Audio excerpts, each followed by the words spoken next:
Good afternoon and welcome. My name is Father Steve Connor of Holy Trinity Episcopal Church in Ocean City, New Jersey. And this is Wiley. And today, today is Wednesdays with Wiley. But on this particular Wednesday, Wiley again does not want to get out of his comfortable chair. In fact, right before I turned on the recording, he was falling asleep.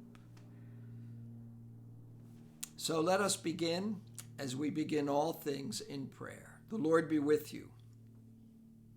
Let us pray. You who birthed the future, in your promises I am instructed to fear not the shadows of the future, but to listen to your voice through the valleys of darkness.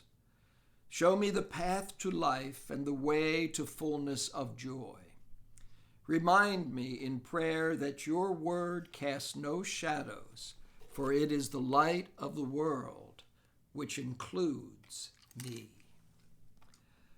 Well, believe it or not, this coming Sunday is the first Sunday of Advent. And if you're like me, you're still shaking your head. It seems time is just moving way too quickly. And so in these early days of Advent, we're asked to think about the end of time. We're asked to think about when Christ will come in his full glory.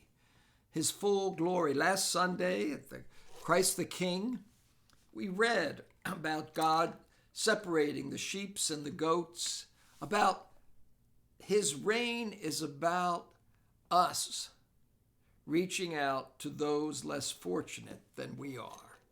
Those who are hungry or naked or without a home. And this Sunday we again read from Mark's Gospel, because our lectionary readings have changed from cycle A, which is mainly Matthew's Gospel, to cycle B, which is mainly from Mark's Gospel. And we read here that Jesus said, in those days after that suffering, the sun will be darkened, and the moon will not give its light, and the stars will be falling from heaven, and the powers in the heavens will be shaken. Then we will see the Son of Man coming in clouds with great power and glory. And then he will send out his angels and gather his elect from the four winds, from the ends of the earth to the ends of heaven. The end time. The end time when we will be judged on how we lived. We won't be judged necessarily on how we died. We will be judged on how we lived. Because that is what faith is about. Faith is about how we live our lives in a daily way, how we treat others, how we respect the environment, how do we respect ourselves as created in God's image and likeness? And how do we reach out to those who have less than we?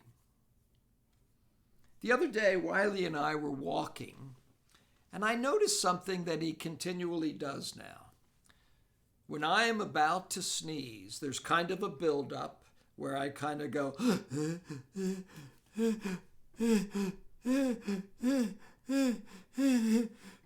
and he does that. He stops and looks at me.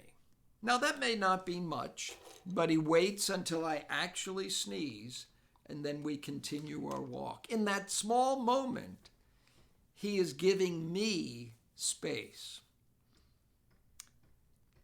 And so as we enter these days of Advent, we are called to stay awake, to be alert, for we don't know the time or place or when Christ will come again. And so what we're called to do is keep awake.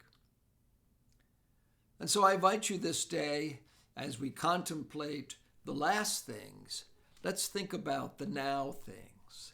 How are we living our lives in this moment? How are we treating those who have less than us? How are we treating ourselves as God's creation? And so the Lord be with you. Let us pray. Gracious God, in this season of Advent, as we wait in joyful anticipation for the birth of Christ in our lives and in our world. We ask you to bless us, to keep us constant and awake, aware of your presence in all the corners of our lives. Amen. The Lord bless you this day. The Lord make his face to shine upon you and be gracious to you. And may God bless us all, Father, Son, and Holy Spirit. Amen. God bless, and I hope this day, as cold and chilly as it might be, it is still filled with sunshine. God bless.